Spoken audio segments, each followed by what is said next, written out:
Bana b'Imana mumenye yuko hazabaho ibihe bitwita ibindi bihe, kandi ibyo bihe bitwita ibindi bihe nibimara kubaho ibintu bizacanga benshi. Harimo ngo dore hazabaho ibihe birusha. Gira mugenzi ngo ibihe birusha. Ibihe birusha birusha umuntu ufite bikarusha udafite, birusha ufite inzu bikarusha umupangayi, birusha ufite abana bikarusha utarashaka, birusha umuzima bikarusha n'umurwayi. Hazabaho ibihe bigize gute? Birusha. Haleluya, haleluya. Abantu banezerewe Imana. Haleluya. Imana ibaho umugisha. Amazina ni Evangeliste Emery Dushimira Imana Amuri. Ni umujene Imana ivanye mu Basilamu vuba aha, ariko twabonye Imana ikora. Twasengaga Imana tutazi kwivuga, tutazi kwinakora, ariko twahuye n'Imana ivuga ituvugaho. Abizeye imikorere y'Imana mwicaye imbere mu nyitabe muvuge ngo amen. Bwira mugenzi wangu uyu munsi irakwiyereka. Mubwire ngo irakwiyereka.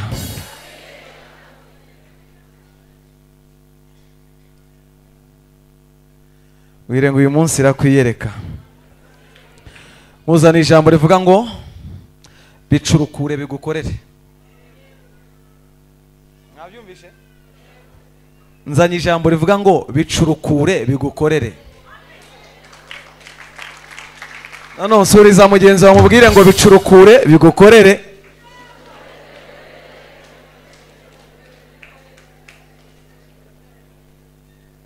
Ye kuvuga inzira eshatu Imana ikoreramo, mvuge n'isi eshatu Imana yagushyizemo. Nitumara kuvuga inzira eshatu Imana ikoreramo n'isi eshatu Imana yakuremeyemo, uraza kuva hano wabicurukuye kandi bigiye kugukorera. Twese cyane ngo amen. Some ijambo ry'Imana tubona mu butumwa bwiza bwa Yesu Kristo. Ubutumwa bwiza bwa Yesu Kristo ko bwanditswe na Matayo ibice ni 6. Ndashaka umusomyi mwiza tugendane gake gake kuko uyu munsi Imana irakwiyereka. Ibice 6 umurongo wa 24. Aro hageze muri mwebwe ngo dufashe.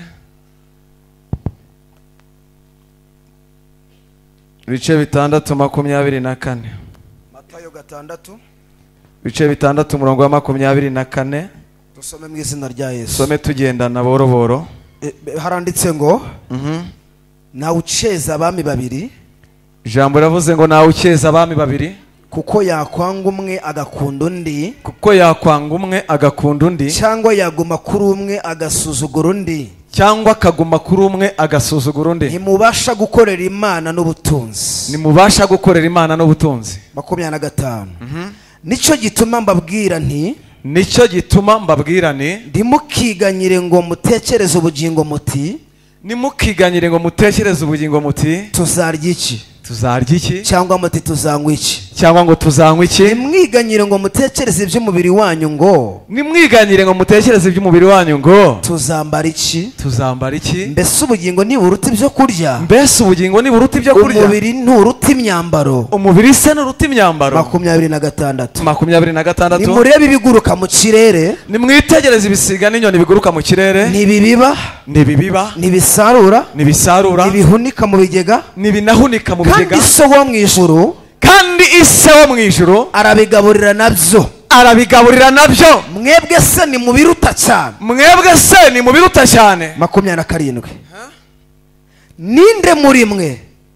Ninde muri mwebwe? Ninde muri mwe wiganyira wabasha kwiyunguraho umukono umwe? Wiganyira ndetse wabasha kwiyunguraho umukono umwe. Ko wiganyira ngo imyenda, ukiganyira ngo amafaranga, ukiganyira ngo ibyo kurya, ukwiganyira bukarinda bwira. Iyo wiganyiriye n'iki wiyunguraho? 28.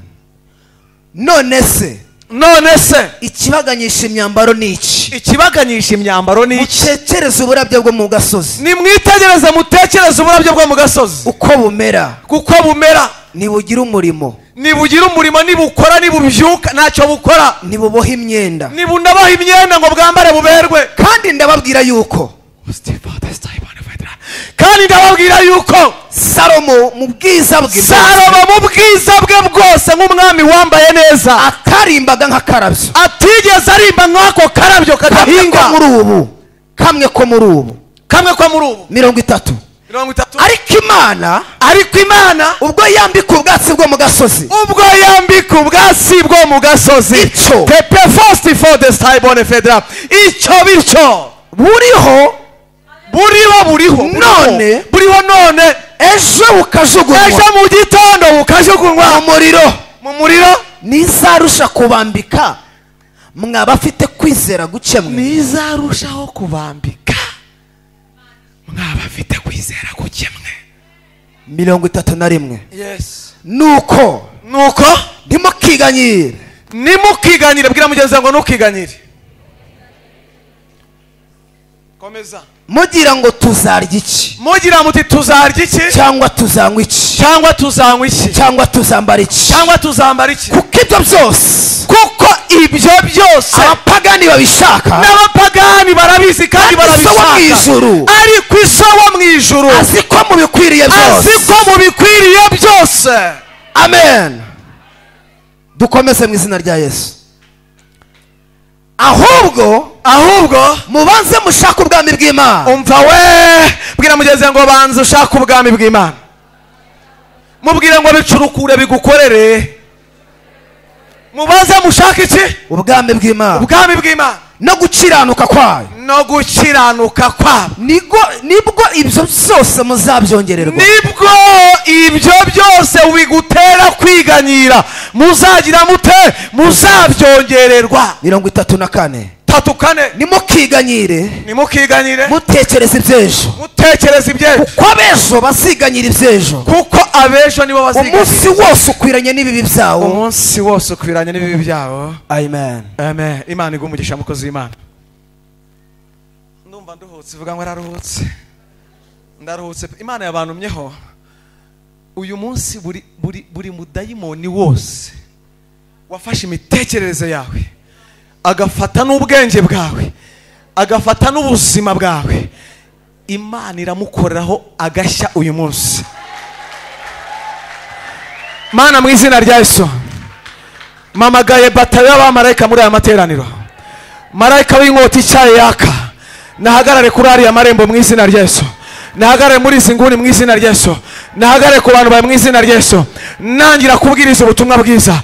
imbaraga z'abasimu n'abadayimoni, imbaraga z'abarozi n'abakonikoni yazigose mu izina rya Yesu. nihagire umurozi n'umwe usohoka muri aya materaniro, ntagira imbaraga n'imwe isohoka ngo icike muri aya materaniro. icyo wagambiriye mu bana bawe kize gukoreka nk'uko wagipanze, ubuzima bwabo buze kuba buzima. urakoze kubikora kwese icyubahiro, ni mu izina ryawe Kristo mbisabye nizeye, amen. icaro tuze rero, imbaraga yakurwanyaga yose yafatiwe hano. umuprofeta araza kuza zose zigaragara. urabyizeye ngo uvuge ngo amen? urabyizeye ngo uvuge ngo amen? ndashimira umukozi w'Imana umbanjirije, kuko mu nzira eshatu Imana ikoresha, inzira ya mbere ikoresha icyo bita kumva. bwira mugenzi ngo kumva. abanje kubanyurizamo amatangazo y'Imana ije gukora. mubanze mwumve imbaraga z'Imana, mwumve imbaraga z'ibibi bibarwanya, ariko mumenye ko hari n'Imana igira gute, itabara. niba rero Imana itabara ukaba wabyumvishe, utega amatwi, yavuye mu nzira. inzira ya kabiri ni inzira y'ubumenyi. ubumenyi ufite ubwabwo buhindura amateka y'ubuzima bwawe, kuko rimwe na rimwe abantu benshi dupfuye tuzize kutamenya. Bibiliya yavuze ngo abana banjye, ubwoko bwanjye burimbutse buzize kugira gute, kutamenya. iyo utazi uvanga ibintu, iyo utazi ucurika ibintu, iyo utazi uva mu mugisha ukajya mu muvumo, kandi kubera ko ugize gute, utazi. iyo ni inzira ya kabiri. inzira ya gatatu Imana ikoresha n'ubwenge. bwira mugenzi ngo ukeneye ubwenge. mubwire ngo ukeneye ubwenge. ejo bundi Pawulo aherutse kuvuga amagambo meza akomeye. haravuga ngo mbana b'Imana mumenye yuko hazabaho ibihe bitwita ibindi bihe, kandi ibyo bihe bitwita ibindi bihe nibimara kubaho ibintu bizacanga benshi. haravuga ngo dore hazabaho ibihe birusha. bwira mugenzi ngo ibihe birusha. ibihe birusha birusha umuntu ufite, bikarusha udafite. birusha ufite inzu, bikarusha umupangayi. birusha ufite abana, bikarusha utarashaka. birusha umuzima, bikarusha n'umurwayi. hazabaho ibihe bigize gute, birusha. abantu bazaba bikunda. Bwira mugenzi ngo vana urubanza ku bantu turi mu bihe byahanuwe. Gatatu, bazaba bakunda imiya, birarira, bibona, batukana, batumvira ababyeyi babo, indashima, batarabera, badakunda babo, batuzura, babeserana, batirinda, bagira urugomo, badakunda ibyiza, bagambana, ibyigenge, bikakaza, bakunda ibibanezeza aho gukunda Imana, bafite ishusho yo kwera ariko bahakana imbaraga zako. Abameze batyo ujye ubatera umugongo. Bwira mugenzi ngo hindukira ibicurukure bigukorere. Hindukira ibicurukure bigukorere. Ndakubwiza ukuri, nutabicurukura uzahora urindagira kandi ugwa imbere y'Imana. Mubwira ngo bicurukure bigukorere. Bicurukure bigukorere. Imana imwe mu bintu bibiri dukora, turabo Imana yaremye turemeye imirimo myiza muri Kristo Yesu. Iyi Imana yiteguriye kira kugira ngo tugire gute tuyigenderemo. Ikintu cya mbere, turabo turibo bitewe n'amakuru twakira. Kugira ngo umuntu agwe yazize amakuru. Bwira mugenzi ngo amakuru. Icya kabiri, yazize ibyarya. Amakuru n'ibyo urya nibyo bikugize uwo uriwe. Niba ibyo wumva bitagira bigukura ngo bigende naho bikugeza, uzaba munsi y'ubuzima urimo ndetse n'ibyo ufite uzabibura. Ndaguhanurira uyu munsi, imbaraga yose ikugose, imbaraga yose yagufasha, imbaraga yose yakuziritse iracika mu izina rya Yesu. Aba turi ko muzamure haleluya, haleluya. Umuntu wa mbere azize kumva no kurya. Bwira mugenzi ngo nawe ube maso rero.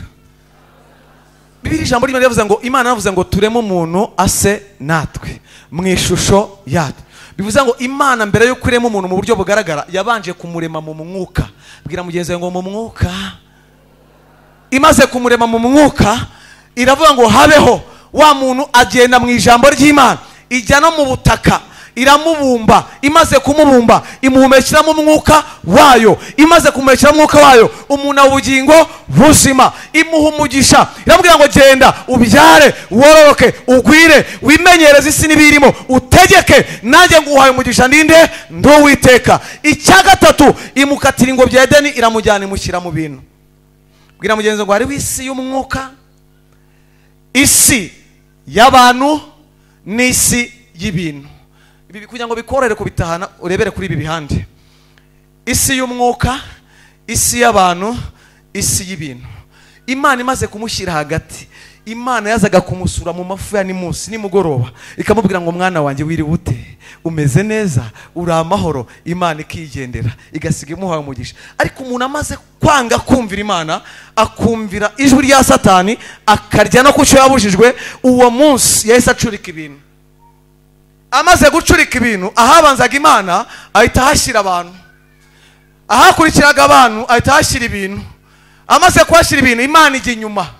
Imana ibura umuntu yiremera inshocero. Dufite abakristo biremera inshocero, aho kugira ngo bakorere Imana, bubaha Imana, barimo baratukisha Imana. Barasenga basambana, barasenga ari abajura, barasenga biba, barasenga bagira amagambo, barangiza baravuga ngo ni Imana, ngo Imana yacu ni nziza. Nudahindura ibintu ngo bicurukure, uzarindagira. Uzarindagira, ndakubwiza ukuri. Curukura ibintu, umenye iby'Imana ikunda, umenye n'ibyo igize gute yanga. Ijambo ryavuze ngo nawe ukeza abami babiri, kuko yakunda umwe akababaza undi. Kuki ushaka inyongeza utarahaha? Imana ntabwo ikurwa ibyinyo nabyigira. Nje wankura ibyinyo ukaza kureta, nkureho inkweto, nkure agatelefone nkabikora kubera ko wankontroye wanshunze. Ariko Imana ntabwo waza ngo wateze guturutse kure, ngo watuye amafaranga menshi, ngo wambaye neza, ngo wakoropye. Imana ntabwo ikunda akamenyero k'abantu. Bwira mugenzi ngo kura akamenyero mu bintu by'Imana. Yabwiye Yesaya ngo ubwoko bwanjye bumba kure, n'imitima yabo imba kure, ngo ahubwo banshimisha iminwa n'akanwa kabo. Bivuze iki? Imana nisusurutswa n'imihango n'imigenzo n'akamenyero by'abantu. Ahubwo Imana icyo ishaka ni umutima w'abana bayo, bayishaka, bayikeneye, bayikunda, biteguye kugira gute kuyubahisha. Niba byizeye zamura haleluya. Ndavuze ngo zamura haleluya, haleluya. Isi y'umwuka ugomba rero kubicurukura, ukavuga ngo ngomba kubanza kubana n'Imana. ibyo utanga byose ukabitanga uzi kubiha Imana kandi ubanye nayo. Byo gutamba ibyo mutamba byose mutabanye n'Imana mutanayubaha ngo murashaka ngo mubibe kubera imyuka yateye ngo ndatanga 10 mitembo na 50 ngo ndatanga ibi mitembo nibi, ntabwo ariko bizagenda, ntabwo ariko ikora. Ikeneye umutima wawe mbere na mbere. Amen. Mwisi y'umwuka abantu baragenda bagacurika ibintu, ibyo mu mubiri bakabishyira mu mwuka, ibyo mu bantu bakabishyira mu mwuka. Abarokore tukarindagira tukagenda tukabitubeshya ngo ni Imana itarabikoze. Mu mwuka nutabikemura uzarindagira ubu umugisha w'Imana uhure n'Imana. Ubundi si Imana iduha icyo twaje gusengana, iduha imyunyu, iduha imiceri, iduha inkweto, iduha iki. Ibyo byose arabiba. Niba ushaka imyenda uzajya muri Texirwa imyenda ibayo, niba ushaka umunyu uzajya Mateus. Iyo twaje gusenga dusabana n'Imana, Imana igakora ku mutima wacu ikatugirira neza, ikaduha ubuntu bwayo. Ubuntu bukazana abantu bakazana ibintu, tugakorera Imana twishimye kandi tugize gute, tunezerewe. Muri ibyo 32 yavuze ngo mu gihe cyo gusenga amasengesho yacu agera kure cyane, hagatambuka inyenyeri, ngo ndetse n'umutima w'umuntu ujya imbere y'Imana ugakomanga urugi ushaka kureba Imana. Haravuga ngo ni amahoro yuzuye twabonera muri iyi si kwa Data gusa. Nuhasendera iki? Amahoro. Haravuga ngo umutima uzatuza n'umucyo uzaba mwinshi. Niba dukurikiye inzira y'amasengesho, nusenga ugataha uko waje utishimye utanezerewe, bazagushingura. Ukwiriye kuza gusenga ukiyunga n'ibikugoye, niba ari uburwayi, niba ari amadeni, niba ari inzara, niba ari uruvugo. Uti Imana nje imbere yawe, uri Imana nziza, ugira neza, uratabara, urakiza, urarengera, ugira neza abana bawe. Uyu munsi ni imbere yawe, nyiyereka, ndagukunda Mana, uri inshuti yanjye, ntuzansiga, ntuzamana, ntuzanerana, uri mwiza Mana. Nabageze imbere yawe ngo hapfire, ahubwo turahakirira. Wanerura ukangura muri aka gahinda, Imana igahita iguterura ikakumenamo amahoro, ikikuriza kitavuyeho. Wari wahabwa amahoro ikintu kikuriza kitavuyeho? Ibyo urira n'abapagane barabifite. Si inzu uririra, hari abazifite baziburiyemo ibitotsi. Si imodoka, hari abazifite barenga umuhanda bazitwaye. Si abana ushaka, hari abafite abana babasajije. Ikintu cya mbere dukura hano, bwira mugeze ngo ni amahoro. Mubwire ngo akira kuri ayo mahoro mu izina rya Yesu. Mwisi y'umwuka ni iki? Niho bibera byose. Bwira mugeze ngo niho bibera, niho bipfira, ni naho bikirira. Witeguye kubicurukura? Komera Imana amashyi niba witeguye kubicuraka mu izina rya Yesu. Isi y'umwuka, isi y'abantu. Mwisi y'abantu Imana amubwiye ngo mubyare mwororoke, imuha umugisha wo kubyara no kugira gute, no kororoka. Bageze mu isi y'abantu rero, abantu benshi barindagirira mu bintu by'Imana kubera kutamenya. Bageze mu isi y'abantu barabyaye, barororoka, baragwira, bigenda neza. None mu kugenda neza, umuntu wakitaye mu isi yo ku isi y'abantu akugira ngo agire ibyo yitaho mu isi y'abantu, akajya yibera mu mwuka gusa, mu mwuka gusa. Ararepeta mu mwuka, yagera mu bantu mu mwuka, yagera mu baturanyi mu mwuka. Imana ikamubwira utese ko ndeba turi kumwe mu mwuka, unyubaha rwose koko, unirinda, ariko mu isi y'abantu ngabona urarindagiye. Ibi ni ibiki? Turindagira dute rero? Ukaba ufite umwanzi ku ruhande rwawe, wamara kugira umwanzi, aho kugira ngo wiyunge nawe ukajya imbere y'Imana. Imana yavuze ko tuzaba imitwe tutazaba imirizo, kandi yavuze ko abanzi bacu bazamutse ibirenge byacu. Ntacyo nzajya kuvugana nawe, sinziyunga nawe, izamuhonda kugeza yemeye. Bwira mugenzi ngo warayobye bicurukure. Mubwire ngo bicurukure, warayobye. Yesu umuntu yazanye ituro arigejeje imbere amubwira ati we itonde sigaho, tereka hasi iryo turo ryawe ubanza ujye kwiyunga na mugenzi wawe. Rishyire hano ugende uke muri bibazo ufitanye nande na bene so. Ibintu byo kubeshya ngo Imana iranze, Imana iranyemera ngo izabitunganya, nudakora ibyo mu isi y'abantu ngo bikore, ntabwo izaza ngo igusasire, ntabwo izaza ngo igutekere, ntabwo izaza ngo igutoze kubaha abantu. Wowe ubwawe niwe uzubaka abantu kandi ureme connection ku buzima bwawe. Ngiye gusoza kandi iminota y'amahoro iri hafi. Bwira mugenzi ngo wowe ubwawe mu isi y'abantu ukeneye kugira inshuti. Hari abantu bajya mu makorari ngo nzibana, ngo nabo bazibane, ngo nzibana, ngo nabo bazibane. Ukakorera Imana, wakora ubukwe ukabura ugutwerera ngo Imana ngo ubuse ngo ibinkoze n'ibiki. Kuki mu isi y'abantu utazi kubana n'abantu? Kuki murema amatiku n'inzangano mu bantu? Jya mu isi y'abantu. Yesu baraje avuga ati urasora n'abigishwa bawe. Yesu ngo abarebye aravuga ati he ibintu byakomeye. Aterura amagambo meza ngo ibya Kaisari mu bihende Kaisari, n'iby'Imana mu bihende Imana. ubu rero turabwiriza, twagera tukaba mu mwuka tugahanura, twagera ku mafaranga yishura sare ukabona abantu babaye nk'ibisusa ngo bu. Niba udashaka gutanga amafaranga y'urusengero, iri karo wicayeho niyo ntebe wicayeho utekereza ko bimeze bite?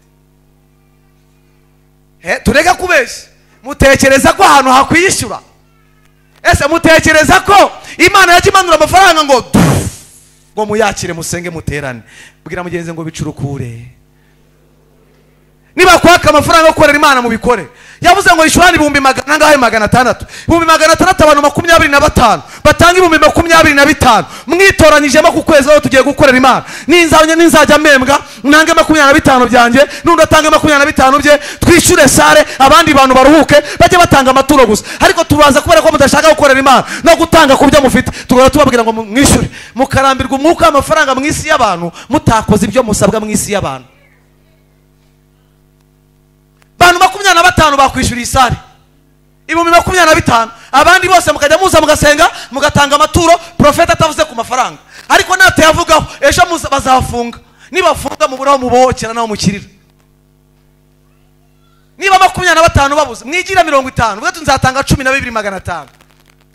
Byose murabizi neza, mufite komitano mwabikora. Abandi bakajya baza bagasenga, ubundi mukareba kuntu ahanura. Ariko bajya kujya mu mwuka ngo amafaranga y'urusengero. Yavuga ngo ni umupagano ukunda amafaranga. Kubera iki? Abadayimoni bo muri za karande ziwacu na za nkonjo nazo zaradufashe. Umunyarwanda gutanga n'abagabo. Ajya gukora mufuka inote ya 500 abayizi mu note nk'icyatanu afite. Akagira ati 500 akabara yafashe. Akabaraje. Agatanga.